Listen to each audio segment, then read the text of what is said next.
Okay, so ayun po, hello po, good day sa lahat at aming tagapagpakinig at sa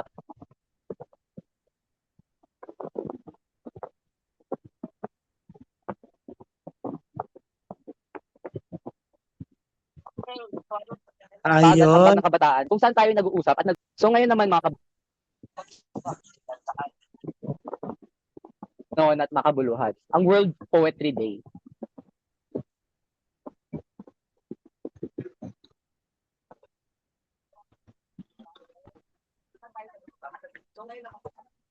At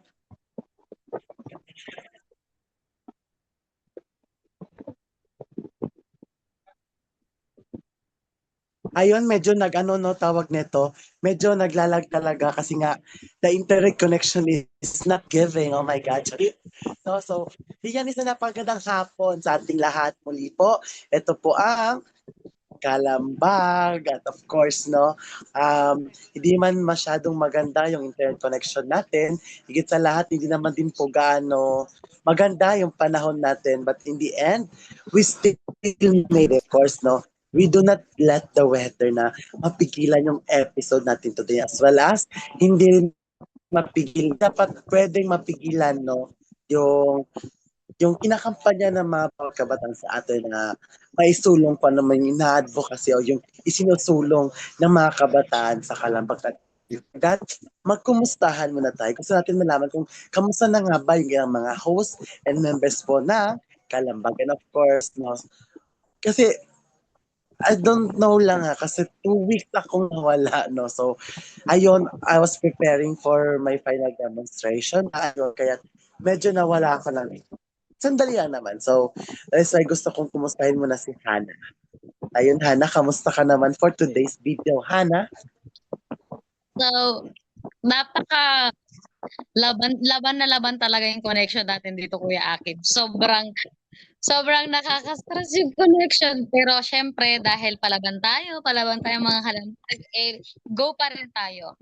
So anyways, ayun, kumusta nga ba dito? Kumusta nga ba ako? Yun, pagod sa biyahe. Kasi galing ng Cavite to Zambales na naman. Tapos pabalik po dito sa amin sa bahay sa Mabalacat. And if you don't mind yung medyo maingay po yung ano ko yung medyo yung background ko kasi tsaka medyo magulo sa bahay. And yung background ko may malapit po kasi kami sa highway. And may mga hayop kasi po dito yung mga manok namin, ganon. Ano, kaya medyo maingay. Pero anyways, kahit ganon, ito okay pa rin po. Talagang hindi naman halata sa katawan ko na malusog pa rin po tayo kahit anong mangyari. So, ayun, masaya pa rin ako na kasama ulit dito sa Kalambag. Sobrang busy. So, ikaw naman, Jacob, how are you? Kumusta ka naman dyan? I mean, everybody here is having internet connection problems. Me too. I'm having difficulties with my internet because actually just up to a while ago, I was at school and I just rushed over here to my friend's house to see if I could, so that I can join the program because I wouldn't miss this program for the world. But then again, internet issues. So I'm doing great when it comes to how I am actually as a person. I'm doing great. You know, life is going good, and I'm excited to share with the World Poetry Day. I just want to talk about it, get people more engaged and hung on it. So let's pass over the mic to my classmate and good friend, Levin. Levin, how are you doing?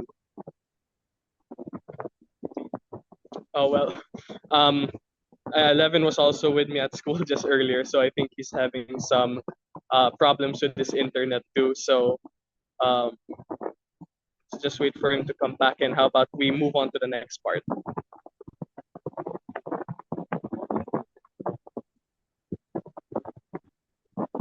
Sige. But siguro before that, no, let us also review first.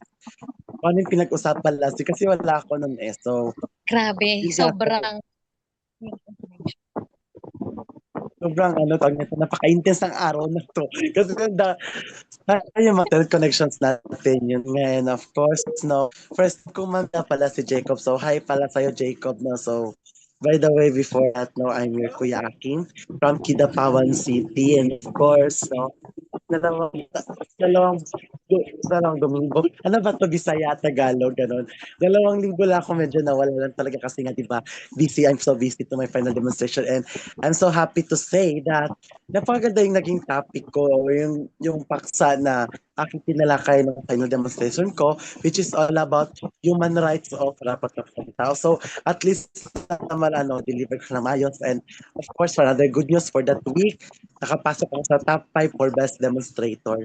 Gayunpaman, dami kong challenges hinahinarap before that day, but in the end of the day, just like this kind of episode, no one can stop us. Ganun dapat tayo, So, ayun. So, ilaban na natin to. Um, sino sa kanila? Sino nga ba yung nandito ka last week nga pala? Yung last episode natin. Hana, mari mo bang i-recap yung last episode natin? Well, alam mo kuya, sa kasamaan palad, hindi ako naka-attend last week. Pero, si Daisy yata, si Daisy, Dabuti Daisy, alam ko nandun ka last week. So, hindi ko siya na panood last week eh. Pero alam ko nandun ka. About Daisy, ang hina talaga sobrang hina ng connection natin talagang laban pa rin.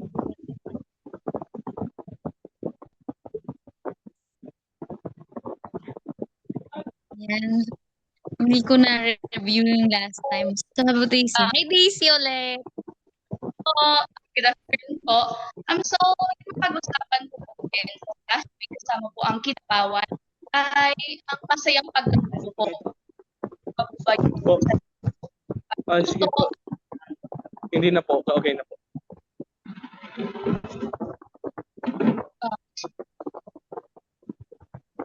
Ano po Sige. Parang putol yata lahat sila So, ayun, medyo review ko siya ng konti. So, yung napag-usapan pa last time pala about International Happiest Day. So, or Happiness Day rather. So, ayun, tungkol sa siguro paano maging masaya. Iyon ko lang yung para medyo curiosity konti. Para medyo may kayo ba tawag nito? Ma-encourage kayo o para ma-curious kung ano yung pinag-usapan nila last time. So, World Happiness Day, ano kaya yun?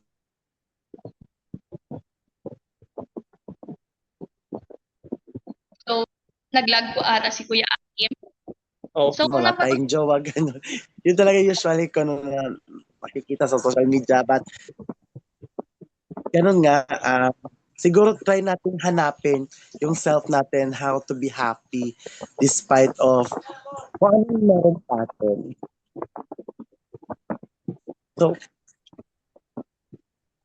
So, ayun. So, ngayon naman ay subukan natin pag-usapan naman itong World Poems Day.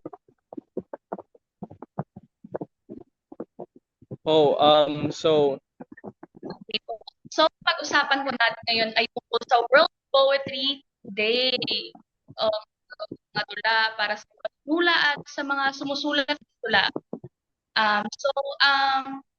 Sa tingin niyo po, ano po kaya ang kahalagahan ng World Poetry Day para sa atin bilang kabataan? Unahin po muna natin si Kuya Jacob. Kuya Jacob? Poetry, poetry is like a lot of the different forms of literature is a way to express human emotion. So for me as a youth, as a student, it's such a good insight into the lives of people who have come before us and the people who were there during historic moments. So it's just a good way to see how life was like back then. And aside from that, it's also a good way for us right now, the current generation, if we're having problems expressing ourselves, if we're having problems sharing our thoughts, maybe we can just write a poem about it and it makes you feel better. Though I myself am not very good at writing poems, but I believe it's still I'm able to appreciate its beauty. Opo. Agree po ako sa sinabi ni Kuya Jacob na yung tula is parang yun yung way ma-express mo yung nararamdaman mo in of writing. Para naman sa iyo, Ate Hana.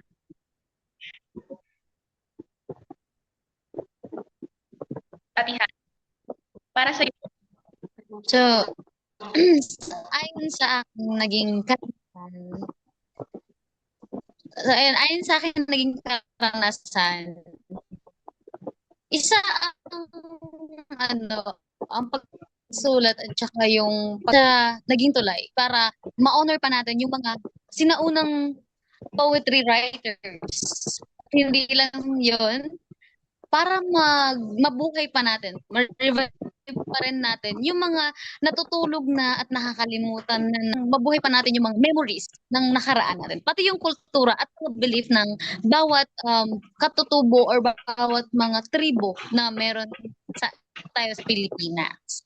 Ayun din ang pagkakaano ko sa World Poetry Day. Salamat po sa inyong mga kasagutan. So, para naman po sa akin, bilang isang kabataan na sumusulat ng tula at minsan ay tumutula din po, para po sa akin, ang World Poetry Day po ay isang araw ng pagninilay at pagpapahayag. Isa itong paalala na ang tula ay hindi lang nakasulat sa mga pahina ng aklat. Ito ay buhay, humihinga po ito, humihinga, tuloy na lumalago sa ating mga puso bilang isang Pilipino. Bilang isang bataang piling magsulat at magtula, nakikita ko ito bilang pagkakataon upang ipahayag ang mga kwento ng kabataan, ang aming pangarap, ang takot, at yung mga laban sa buhay. At sa pamamagitan din ng pagtula ay gusto ko po na ilalabas dito, ko po share na ipapahayag ang aking nararamdaman na hindi ko masabi, na yung tula, yan po yung way para ma-express yung nararamdaman ko na hindi ko masabi sa iba. So, napag-usapan na po natin ang tula. Andiyan pa ata si Kuya Akim. Welcome back po, Kuya Akim. So, napag-usapan na po natin ang tula. Kung may ideya po kayo, ano pong mga tula sa Pilipinas ang inspirasyon po natin at bakit? Kung meron, ano po ito? Ate Hana? So, ayun. So sa aking karanasan, hindi ako naging taga-sulat. Ngunit isa akong tagapagsalita ng tula. Kumbaga, isa ako sa nagbibigay buhay sa isang tula, sa isang poetry. At kung meron man akong inspirasyon, hindi siya sikat na tula, pero isa siyang talagang masasabi ko na nagpabuhay sa aming mga katutubong Aita. Kasi ito yung tula na sabi niya nga, Aita ka, aahon ka, hindi ka mangmang. Yun yung number one ko talagang tinandaan dun sa tula na yun. At yun yung pinaka-inspirasyon ko bilang isang mangga to represent. At yun yung number one kong naging inspirasyon para lumaban pa. Kasi isa akong pag-asa sa aming tribo. Ayun. How about sa inyo naman dyan, Jacob? Well, for me, I'm not sure if this, I'm not really sure if this counts, but me too. I'm not good at poems, as I said, and so I just admire from afar. But my friend often competes in like poetry competitions. One of my classmates, and they recited this one really fun poem to me. Unfortunately, it's been so long and I can't remember it, but it was about the importance of friendship and how friends can become family. So it just made me feel like, oh wow, these people I've spent so long with, my classmates, they really feel like family to me. So, and it was in Filipino. It was written by my classmate in Tagalog. So yes, I have to point to that. So yeah, that one's for me. So let's swing it over to Kuya Akim. Maybe you've got a poem you could talk about. You know what, no? When I was in high school siguro, yung talagang hilig ko lang na isulat na tula, yung pang haiku level lang. I don't know if you're familiar with the haiku type of poem na yung mic sila, yung 575 ata yung yung sukat, no? Yes. 575. And yun talaga, kasi ang dali niya, oo, ang dali niya. Tapos, syempre, this type of poem is originated in Japan. Oo, yun naman Japanese talaga yung content, pero yung ano lang, yung measurement lang is, yun lang, haiku. Kasi nga, maiksi lang siya. And of course, kaya lang siya in just how many minutes, how many hours, minutes lang talaga siya, of course. And during my internship, naisipan ko nga, what if pagawin ko sila ng tula, no? Kasi ang topic kasi namin dyan is all about the contributions of ASEAN in different countries in Southeast Asia. So, parang yun yung naging content nila, ganon. Medyo nakalimutan ko ngayon yung tawag na to, yung mga, tinam kasi nila talagang nilagyan ng title, basta may tula lang sila na represent. And of course, magawa naman nila ng maayos. Of course, shout out sa inyo dyan, Maureen, Leah Jean Estojero, and of course, Neftali Kilas for presenting that. Of course, well, as a teacher, masaya rin ako at least. In classroom level, mas na-appreciate nila yung ganong klaseng yung ganong klaseng tula, yung paggawa ng tula, and as well as kung paano siya isulat. So, alam ko naman lahat tayo, kaya natin magsulat, pero ayun lang, minsan tayo may pinagkakabalahang iba, like dito.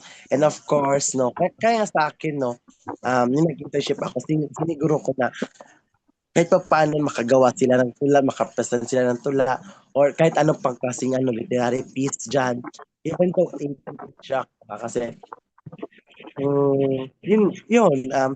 it reflects sa society natin, sa community natin na gusto kong ma-realize ng mga bata. So talaga napaka-importante nito, para sa ganitong paraan, pa-deliver natin kung ano nga ba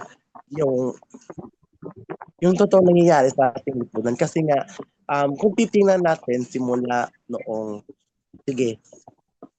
prehistoric tayo, parang wala pa masyadong content yung mga tula dito. And of course, dumating tayo sa Spanish period. Of course, alam naman natin yung maging content expectedly is yung paglaban sa Spanish government, same sa Japanese regime, and yung pagdating sa post-war na mga na era, and until now, expected ngayon is aside sa politics, expectedly yung parang any other issues and trends that is currently happening in our society. That is why, para sa inyo nga ba, paano makakatulong ang mga tula sa pagpapayag ng mga damdamin at sa loobin ng mga kabataan? Hana, mauna ka? So, yun. Ayun nga, alam niyo, konting pahapyaw ba? Yung tinatawag pahapyaw, yung parang initial lang, parang ganon, commercial lang, kwento ganon, about sa experience ko nung ako'y nag-perform nung tinatawag na monologue competition last 2022, kung hindi ako nagkakamali. It's a 10th National Art Festival. It's a monologue competition. So, ayun, ang gamit kong pyesa ay sinulat ni Sir Yves Fabregas na nasa Zambales. So, shout out Sir Yves dyan sa Botolan, sa Lakas. So, I miss you, sir.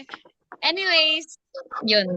May commercial talaga yung manok dito sa amin. Talagang akala mo morning na morning eh. Pero anyways, yun nga. Masaya, naging mahalaga sa akin, at paano nga ba naging motivation ko yun. Kasi nung nasa senior high school na ako, nandito na ako sa part na hindi ko na, parang naninibago na ako sa lahat. Kasi may research na, parang sabi ko, ang gulo na, naguguluhan ako sa nangyayari. And at the same time, dahil nga, hindi talaga, ang mga IPs talaga katulad namin, hindi talaga nakakaligtas sa discrimination. Nangyari yun, nag-discriminate din ako beyond my qualification rin parang spoken poetry competition naman beyond Zambales. So, ang mga kasama nating kalahok, tinatawag na unat. Straight yung buhok. Kung mapapansin niyo, kulot yung buhok ko, yun naman, pagdating sa amin, ang tawag sa kanila ay unat. Ang tawag sa inyo ay unat, ganon. So, ayun. Naging lakas ko ang paglaban sa mga competition dahil isa yun sa naging inspirasyon sa akin para lumaban pa. Kasi yun yung nakatulong sa akin, number one, para makita ko yung future na hindi lahat magiging madali. Sa mga susunod pa, hindi talaga madali. Kasi sabi dun sa poetry dun sa piyesa na ginamit ko last time, sabi niya kasi doon, tumakbo ako wala akong pakialam sa mga matutulis na batong aking natatapakan. Gusto ko nang umahon, gusto kong sumigaw, ngunit parang may busa lang aking bibig. Di ba?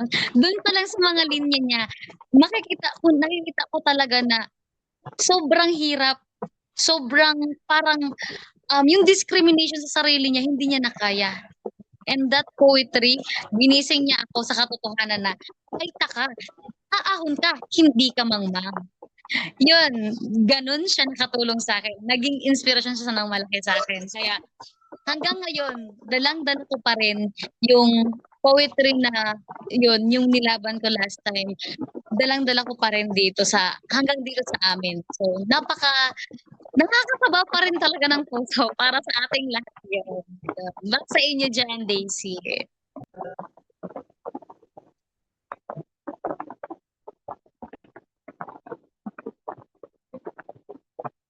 Daisy? So, parang ang lahat ito sa tuwing hindi ko kayang ipakita ng direkta yung nararamdaman ko. Sinusulat ko po ito sa parang itong isang lihim na paraan ng hindi kailangang sumigaw sa tula. Nagkakaroon po kasi ng boses ng tahimik. At nagiging na po mga hirap ipaliwanag na damdamin. So, parang sa tula ko sitaw, sa tula ko masasabi yung nafe-feel ko na hindi ko masasabi yung verbal. Sa tula ko po na-share yung mga bagay na hindi ko sabi sa tao. Parang tulong tula sa damdamin.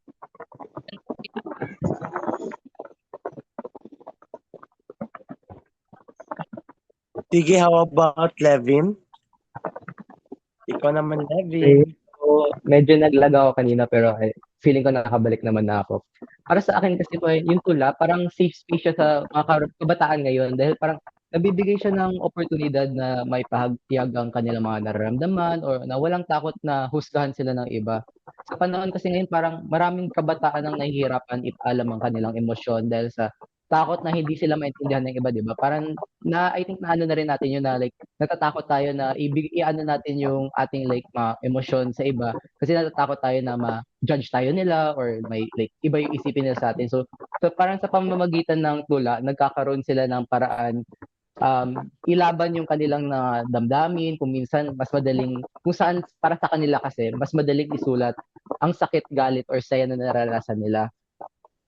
Sa ano kasi, ang tula rin kasi parang nagiging boses para sa mga kabataan na pakiramdam ay hindi sila pinapakinggan sa lipunan.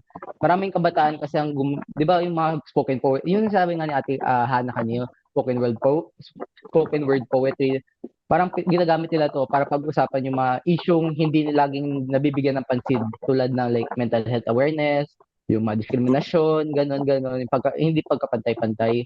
So parang kapag nagsusulat kasi ng tula tungkol sa kanilang struggles, parang maraming iba pang kabataan ang nakaka-relate. Parang it creates a sense of belonging and understanding. So, halimbawa, yung trending ngayon sa TikTok, I think kung nagti-TikTok kayo, baka nakita niyo yung mga spoken word pieces sa TikTok or sa YouTube. Parang naging daan siya para magkaroon ng komunidad ang mga kabataan na may like kaparehong karanasan at nakaka-relate. So, yung tula parang nagiging boses siya ng kabataan, tahimik man o malakas, nakakaano pa rin siya, nakakaano ng sense of belonging sa kanila and lalabas nila yung gusto nila ilabas. Mm-mm.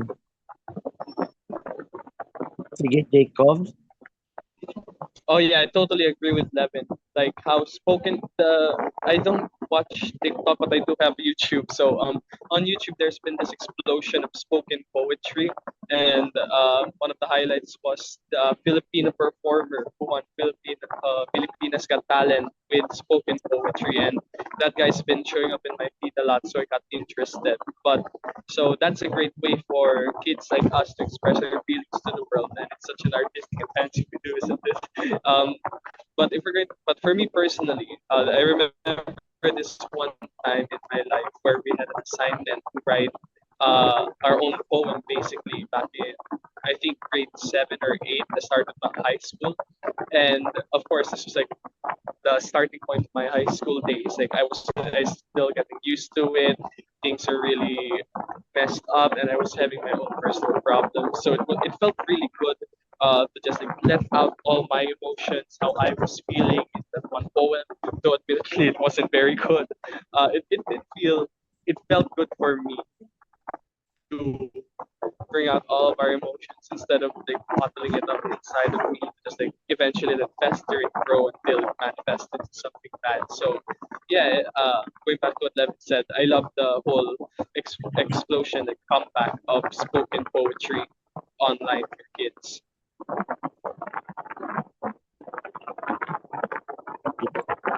Sige, so sangayon naman ako sa lahat ng inyong mga binahagi, no, na nakakatulong talaga ang mga tula, no, para ihayag yung mga nararamdaman, no, sa loobin man nila. In a simple way na kahit ano bang nararamdaman mo, pwede mo siya ipagit sa tula, no? If may crush ka, sabihin na natin, kung may crush ka, may crush Levi, tapos hindi niya kaya masabi ko ng harapan. So, all you want to do is tutula, hintay, kung sino naman yung crush na, doon niya pwede niyang i-express doon. Baka gamitin na to ni Levi na technique ha. Joke lang. No? So, ayun naman, baka naman si Daisy, na heart. Sabihin na natin, na-heartbroken si Daisy, ganun. So, Daisy naman, of course, she can write a poem to express her feeling. Ito yung na-feel ko sa ex ko, ganun. Ganun. In a simple way lang, na kung ano yung nararamdaman ko, then, okay, gagawan ko ng tula. Sa man akong gibatsyag diri, himuan ako ng tula. At anday man ikas na feel ko, aglumungkot ko tula, Actually, isang meaning lang yun, no? Kung ano man yung naramdaman ko, edi gagawin ko ng tula. Parang ganun lang yun. Kung naging siya, Tagalog, Bisaya, at Manobo lang. Oo. No, para multi-language tayo. Multilingual tayo for today's video. So, ganun lang. Simple way na tama yun kanina. May nagsabi na ma-prevent yung mental health. Kasi nga, sige ha, minsan kasi talaga, no, especially teenagers o yung mga kabataan ngayon, sa level ni na Levin at saka ni Jacob, sige, sabi natin si Daisy rin, o si Hannah, o ako man, mahirap kasi sa level natin na i-express yung feelings natin. Sabi nga ni kanina, no, na, I don't know, kalimutan ko kung sino ba yun, na, ayun, matakot tayo judge ng iba, takot tayong husgahan. But in the end, the truth will set you free. Once naihayag mo sa lobin mo, parang natangkalan ka ng tinig sa puso mo na, ay, salamat. Yung parang ganon. Kasi kung nagpipigilan mo yan, ang ending, baka mabaliw ka pa niyan. Oo. Lalo na if, sige sabi, kahit crush lang kahit kung sa level namin, na-crushan ka, ganon, tapos hindi mo sinabi, ang ending pala nun is may chance ka pala, pero naging duwag ka, hindi mo malang na-express, kahit sa tulaman lang, edi, the ending, edi, ayun, nasa huli ang pagsisisi. So that is why, if hindi mo man kaya sabihin na, talaga, mouth to mouth talaga na, eto nararamdaman ko, pwede mo siyang gamitin through, poem, yung parang parang pasimple lang na, na nilagay mo sa bag niya, tapos, yung bag, tas ending mangangal ka siya ng bagay, tas pababasa niya yon, edi good points na yun sa inyo. No? So, in a simple way lang to ha, na pwede rin, i-send mo siya sa messenger mo o parang kunyari lang na wrong send ka pero yung pala hindi.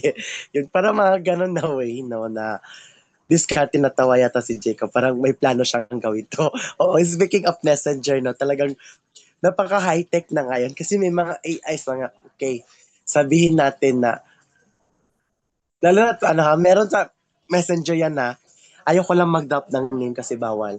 Ayoko mag-drop ng ina siya. Okay, sulatan mo ako ng tula tungkol sa ganito. Chupak! Lalabas na yung mga tula na yan. Alam nyo na yan kung ano yan. Nagsimula sa letter M. Alam nyo yan. Nagsisimula sa letter M. Nandiyan sa messenger natin. So, ayun, copy mo lang, then paste mo, then kung project mo yan, ipasa mo din sa class mo, sa teacher mo, sulat mo na lang, or kung ano man yan, kung para yung sa class mo, edi, diretso na agad sa class. So, parang walang kahirap-hirap, no? So, that is why, sa tingin nyo ba, paano mo nakikitang epekto ng social media, no? Sa pagtatangkilik at sa pagpapalaganap ng tula sa mga kabataan. So, ano nga ba paano ba natin makikita ang epekto ng social media? Especially sa pagpo-promote o pagtatangkilik at yung pagpapalaganap ng tula sa mga kabataan. So, ikaw naman mauna, Jacob. Kasi parang always kahuli for today's video. So, ikaw naman mauna. Grabe Kuya Akim, yung nahuli mo ko kanina dun sa paglalagay ng poem sa bag ng crush Kuya, nahuli mo ko dun pero po, Basang-basa ko na kayo. Joke lang. Sige, go ahead. you got me. But going back to, I want to just, if I can circle back to what we were talking about a while ago. I just love that we're using social media for good again these days because, the stereotype with social media, oh, it's a waste of time. You're just going to get addicted, like it's wasting, then like you're too in love with yourself. But now we're using social media to share important lessons through poetry and through other means. So that's what I love. Just seeing. I saw recently one of my classmates posted a poem talking about their failing grade actually on social media. So instead of like, yeah, that's it. So instead of like letting bottle up, feeling bad about themselves, they let out their emotions through a poem, and it was pretty funny too. There was jokes in there. So they took it lightly, and they're doing good now. So I just love the use of social media, so you can like see how other people are doing through the lens of a poem. So yeah, let's throw it back to my classmate who probably also saw the post that I'm talking about. Levin, how about you? Okay, sige. Epekto ng social media sa mga tula ngayon, kabataan. Parang malaki kasi yung naging epekto ng social media sa like pagtangkilik, paggawa at paglaganap ng bawat kahit ano, pero sa tula kasi sa kabataan, parang sa panahon ngayon, hindi na kasi 'di ba like uso yung libro or sa classroom nagbabasa ng tula. Nasa Facebook, Instagram at TikTok na rin kasi ito. So like mas napapansin ko na yung mga tula, parang yung mga kabataan ngayon, inaano nila through social media, binabasa nila, spread nila, share nila. At parang dahil dito, mas nagiging accessible ito sa lahat at mas nagiging related ang mga tula, iba-ibang tula para sa maraming kabataan. At dahil sa social media, mas madaling may parating ng kabataan ng like, kanilang mga tula. Sa mas malawak na audience, hindi lang siya like kung ikaw naggumawa ka ng tula, hindi mo parang as a student, hindi lang sa classroom mo pwedeng i-share, kundi like sa buong mundo or like through the internet, sa internet wide. Kung dati parang kailangan mo maghintay sa pagkakataon na like mailathala or sa diaryo or sa libro, ngayon lang kasi pwede mong i-post sa Facebook, TikTok at parang ang dami mo nang ma-share mo na yun sa madaming tao. Pwedeng yung alam niyo ba yung yung spoken word performances ni I don't know if kilala niyo to pero si Juan Miguel Yeah. na-research ko lang siya kasi kagabi. Si Juan Miguel sa YouTube. Parang yung naging viral at umabot na like million views na mga spoken word performances niya. Parang dahil dito mas maraming kabataan ng like nagkaroon ng interest sa spoken word poetry at nasimulan na parang naging inspiration siya sa maraming kabataan na sumubok ulit sa pagsusulat ng mga sarili nilang tula. Mm. Sige, ikaw naman, Daisy. Tingnan mo, paano mo Okay. nakikita yung epekto ng social media? Pagdating sa tula, of course. Agree po ako dun sa sinabi ni Levin.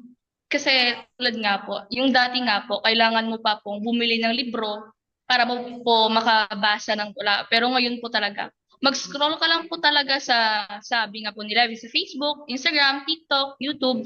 May makikita ka na pong spoken poetry na tatama po talaga sa puso mo. Tapos, mas naging accessible po yung tula. At tulad nga po ng sabi ni Levin ay mas marami po ang nahikayat na subukang magsulat din po. Yun po, Kuya Aki. Mm-mm. Sige, ikaw naman, Hana. Baka susunod si Hana magsusulat na to ng tula. Abangan namin yan, Hana.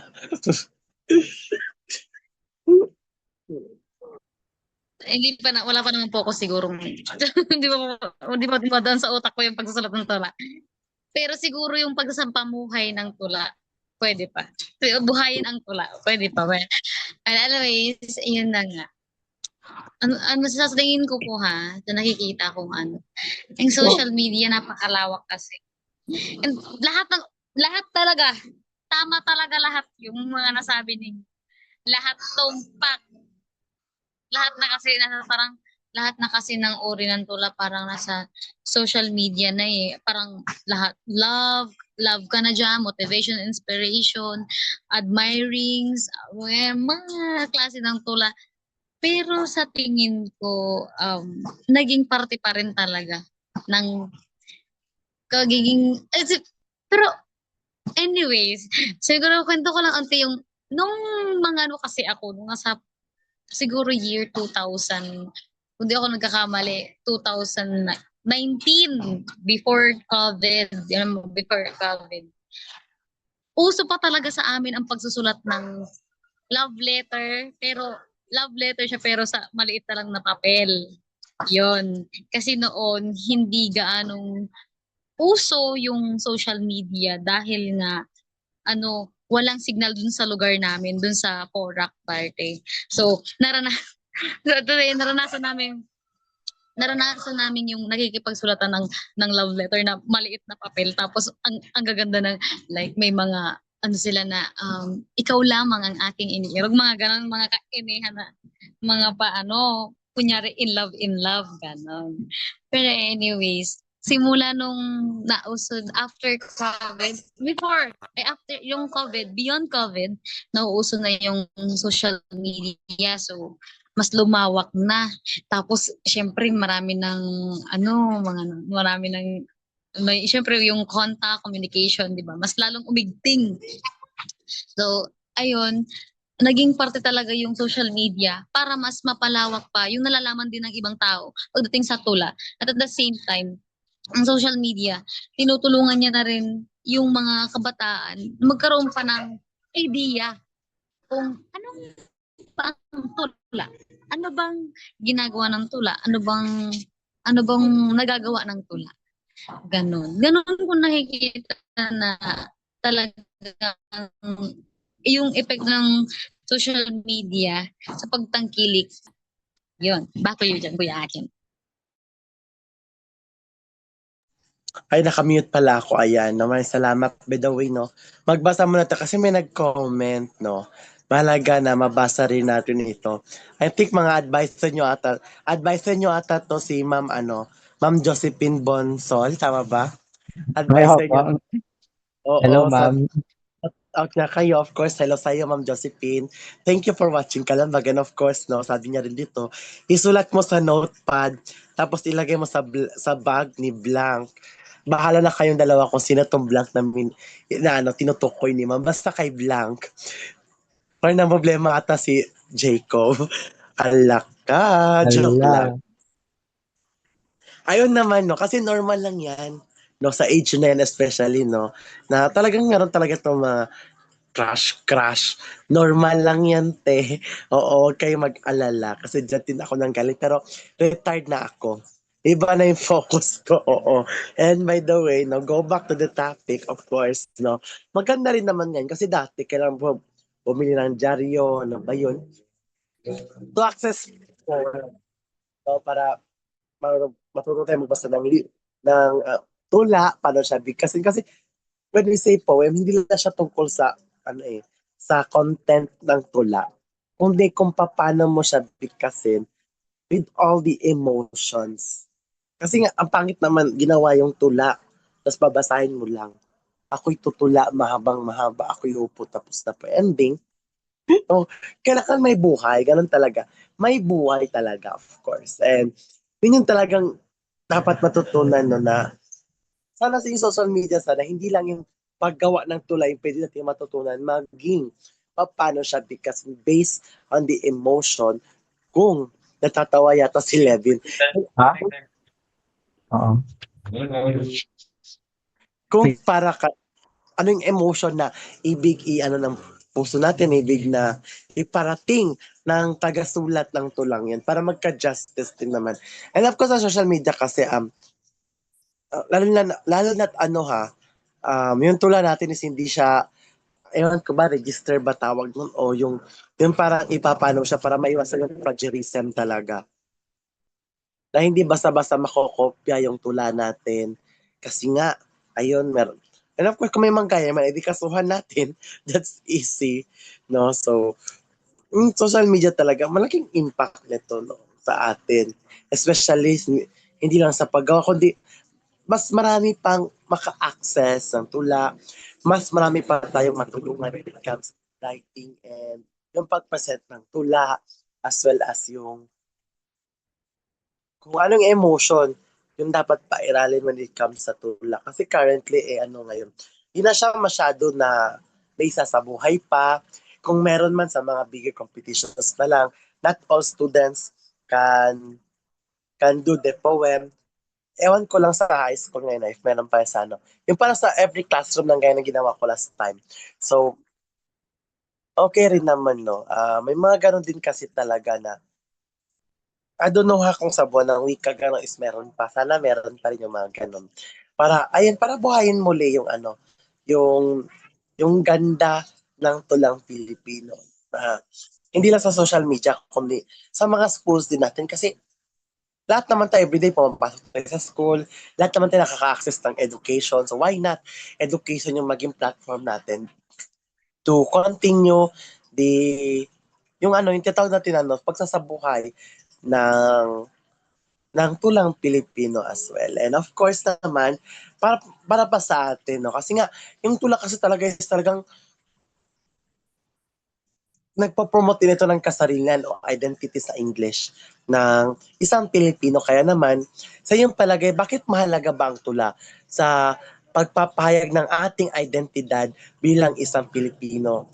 Ano yung trademark ng Filipino poem unlike sa other poem ng other countries? Ano nga ba yung tawag nito? Yung magiging bakit nga mahalaga yung tula para ma-identify na ay itong tula is Filipino. Ay maganda yung tulang Filipino. Bakit kaya ba mahalaga yung ang tula sa pagpapahayag ng identidad dating Filipino? Ikaw naman mauna, Hana. Oo. Go ahead, Hana. Alam ko Napapaisip masasagot pa lang ko ako to. kung ano. Oo nga, no, parang paano nga ba na-identify na gano'n. So, sa tingin ko, para sa akin, kasi ang mga Pilipino kasi napaka-unique. Gusto ng mga Pilipino yung kakaiba. Creative ang mga Pilipino na doon mo pa lang sa part na gumagamit tayo ng mga salitang matalinhaga. Yun pa lang, doon pa lang sa matalinhagang mga salita, malalaman mo na Pilipino yung gumawa niyan. Syempre, sobrang napaka-unique, napaka-original ng salita, ng salita, buong buo, tas parang tago sa puso. Mabilis talagang malaman kapag Filipino ang gumawa, creative ang paggagawa. Tapos, sobrang talagang parang ginagapang yung buong pagkatao, parang gano'n eh. Parang gano'n parang gano'n yung nakikita ko para malaman ba na kung yung identity ng isang tula. Ano nga ba yung gumawa? Feeling ko ha, yun yung pakiramdam ko na ang malalaman mo talagang Filipino ang gumawa kapag yung tula is so yung creative, gumagamit sila ng mga matatalinghaga at saka malalaman ng salita. Yun yung pakiramdam ko kuya. Yun.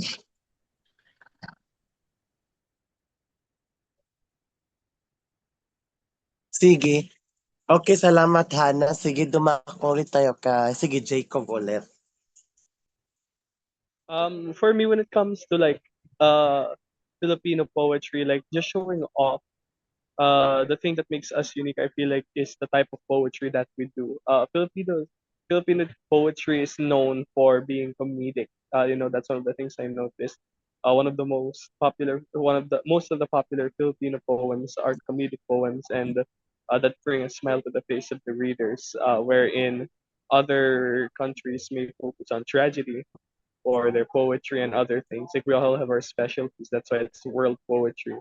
The thing about the Philippines is that it's funny, it's lighthearted, it can make you smile if you understand it. So for me, that's the highlight of our poetry, and that's what I love because that's really how Filipinos are, right? We smile through everything, through all the problems. You're just there's always a smile on Filipino faces, no matter what we're going through, and it shows up our resiliency in poetry.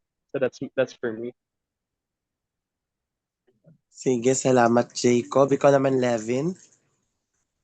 Para sa akin, para like matukoy kung gawang Pilipino ba ang isang tula. Parang pag sumasalamin siya sa pang-araw-araw na buhay ng mga ordinaryong Pilipino, mula sa like hirap ng buhay sa probinsya hanggang sa like ingay ng mga lungsod, ganun. Parang karunungan mula sa mga pagkatanda, yung pagsubok ng mga OFW sa paghahanap ng trabaho. Parang yun yung naging ano sa akin na yung ordinaryong buhay ng mga Pilipino, yung pag-describe nila. At yung paggamit ng mga hugot at emosyon, yung hugot culture, parang siya yung likas na bahagi ng politikan ng kabataan ngayon. Kasi kaya naman parang maraming tula ang may matindi o malalim na like damdamin o ang madalas na gawa sa Pilipino. Kulad ng like fighting, karaniwang tema na like heartbreak, pagtaksil or like pag-move on. Tulad ng like yung hindi ko kung alam niyo rin ba to, pero kasi kay Juan Miguel Rente, yung ang huling tula na isusulat ko para sa iyo. Parang nagbibigay siya ng boses na masakit at matamis na alaala ng pag-ibig. Yung mga ganun, yung parang feeling ko ma-identify mo talaga na Filipino ang gumawa. So para sa akin yun lang yun. Sige, ikaw naman, Daisy. Go ahead. Okay po.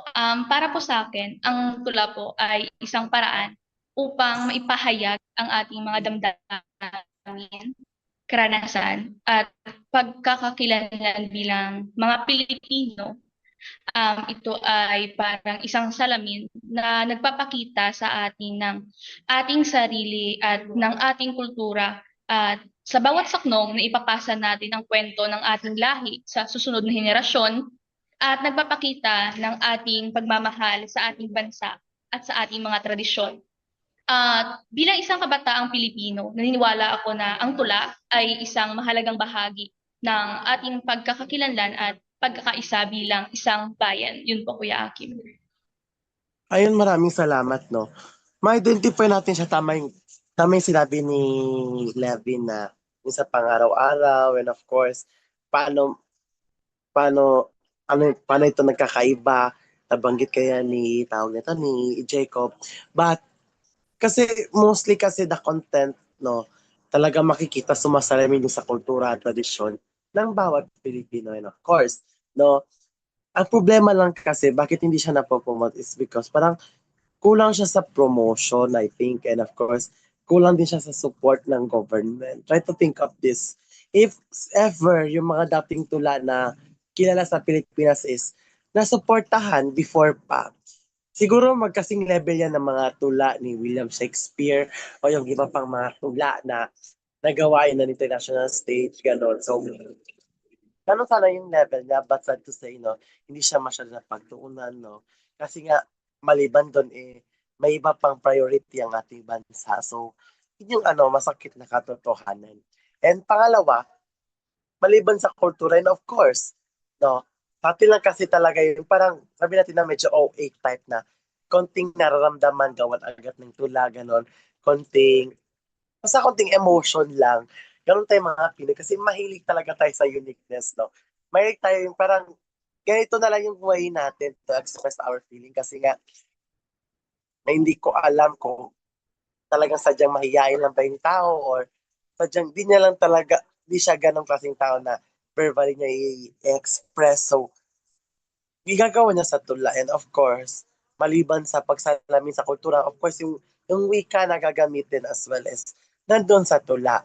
And maybe yung tulang yun is pwede, kung sakaling ma-promote siya is magkakaroon ng rendition ba yan siya o yung magkakaroon ng iba't ibang version. So, mahalaga na magkaroon ng mga ganong klaseng tula as well as, no, kasi nga, it talks about our identity as a Filipino, our identity as an individual who live in the Philippines. So, hindi lang tungkol dun sa mga IT, tungkol sa mga Muslims, o sa lahat ng Filipino na nabubuhay. Sana ay, kumbaga, because everyone should deserves to be represented in not just in one but in more stage na rin as well. So, ngayon, no, paano kaya tayo makakatulong para sa mga kabataan na nagsisimula pang magsulat ng tula upang mapalawak ang kanilang kaalaman at kasanayan sa sining na ito.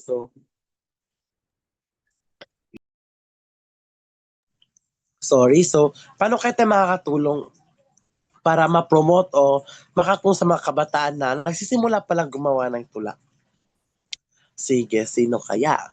Okay, Daisy ulit. Okay, so ayun po. Bilang isang kabataan nga po na mahilig nga po magsulat, gusto kong ibahagi ang aking mga karanasan at kaalaman sa mga kabataang nagsisimula pa lang. Una, gusto kong sabihin sa kanila na magsulat ka lang ng magsulat. Walang maling paraan ng pagtula. Huwag matakot mag-eksperimento, huwag matakot ipahayag ang iyong sarili, ang iyong damdamin. Yung sa pamamagitan din po ng workshops at pagbibigay po ng mga feedback sa mga gawa po, parang ganun po. At gusto ko po na yung meron po kasi akong yung kwento po, yung kababata ko po na nagpapaturo po siya sa akin kung paano po magsulat. Yun nga po, tinuruan ko po. At yun po, nakikita ko po yung creativity niya po sa pagsusulat po. At hanggang ngayon po ay minamahal po niya ang pagsusulat po ng tula. Yun po, Kuya Akim. Sige, salamat sa'yo, Daisy. Sige. Levin. Nawala yata si Jacob. Sayang.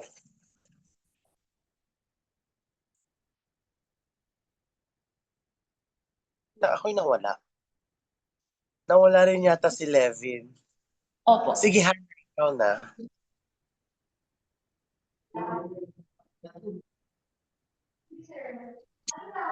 Well, paano matutulong ang kabataan? Siguro yun, tama yung sinabi ni Days. Huwag kang matakot mag-explore sa sarili mo.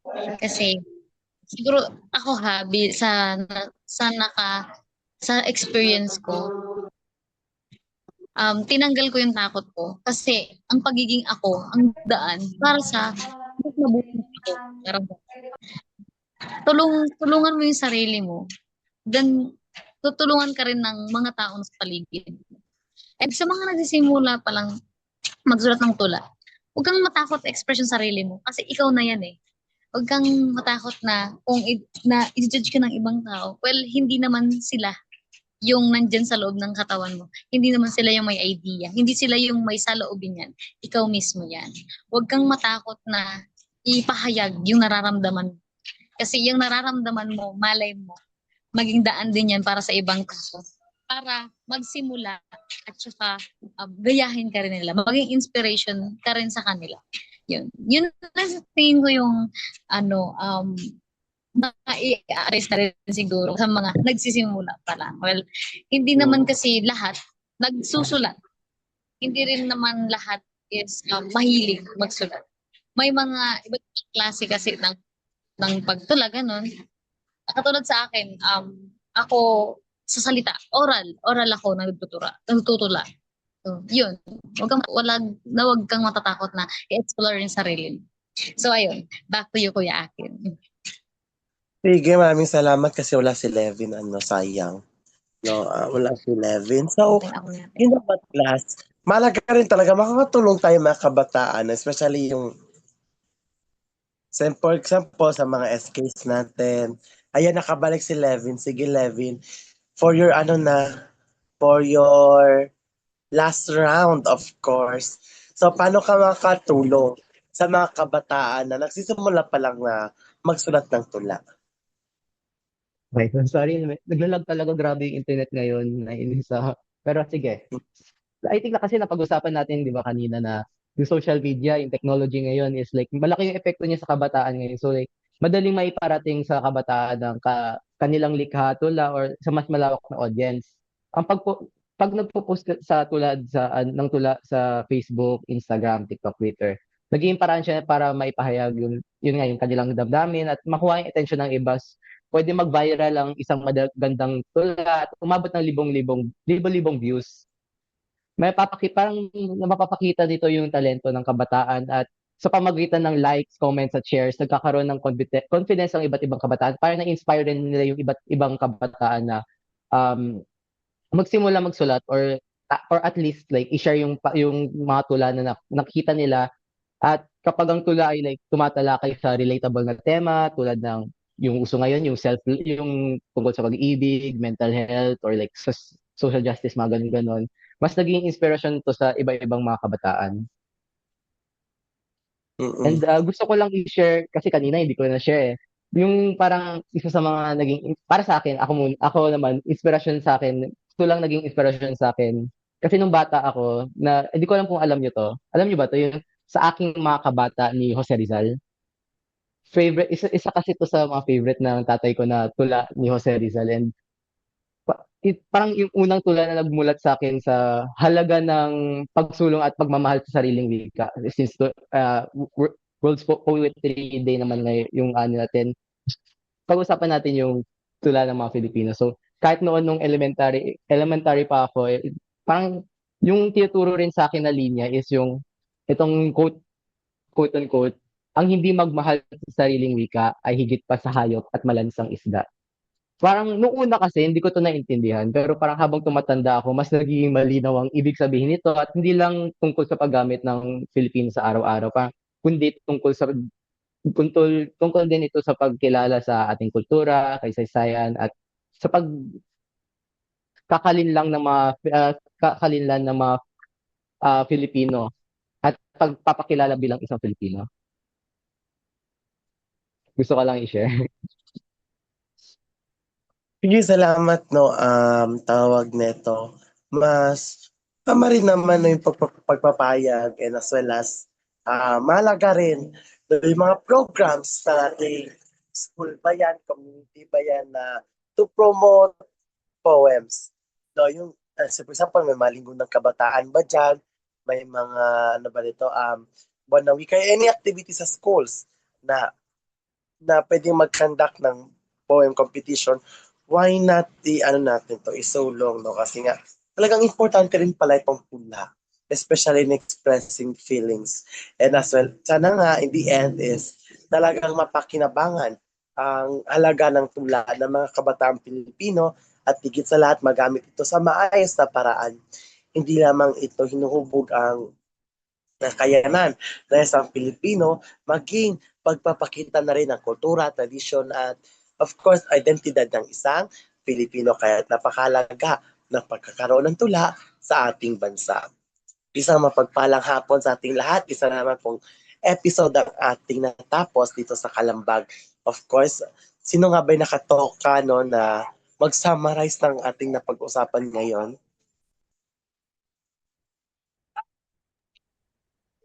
Si Jacob po, pero wala po si Jacob, kaya ako na lang po, Kuya Akim. Sige, go ahead.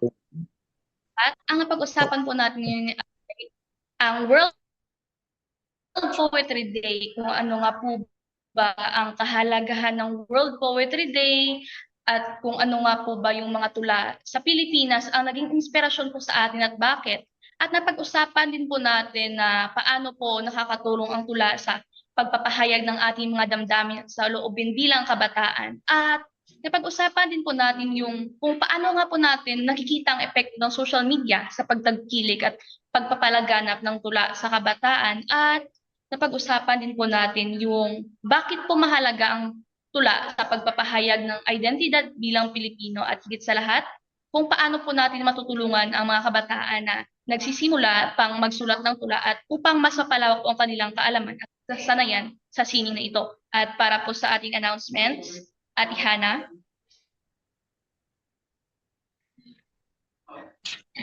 So, ayan, magandang hapon sa ating lahat. So, sa ating naman pong Kalambag, every Saturday po yan, 1 to 2 p.m. Meron din po tayong YouTube and Facebook at page. At sa ating naman Inclunasyon, Envisioning an Inclusive Society or Inclusion, now na. Every Wednesday po yan, 3 to 4 p.m. May senior city din po tayo, ang Adult Learning and Education with a focus on the framework of lifelong learning every Saturday, 7 to 8 p.m. po yan. Okay. So, magandang hapon po sa lahat. Sa pagsama ninyo, taos pusong salamat. Ako po si Daisy Jane. Kasama ko rin po sina Kuya Ate Hana, si Levin, si Jacob din. Naway aral kayong napulot, munting kaaming napulot mula sa puso, kami nagpapasalamat sa oras at hiting handog ng tapat. Sa sandaling ito, tayo maghihiwalay. Ngunit sa alaala, hindi magwawalay. Hanggang sa muli, sa bagong kabanata, dalhin ang tula, pag-ibig at sigla. Paalam!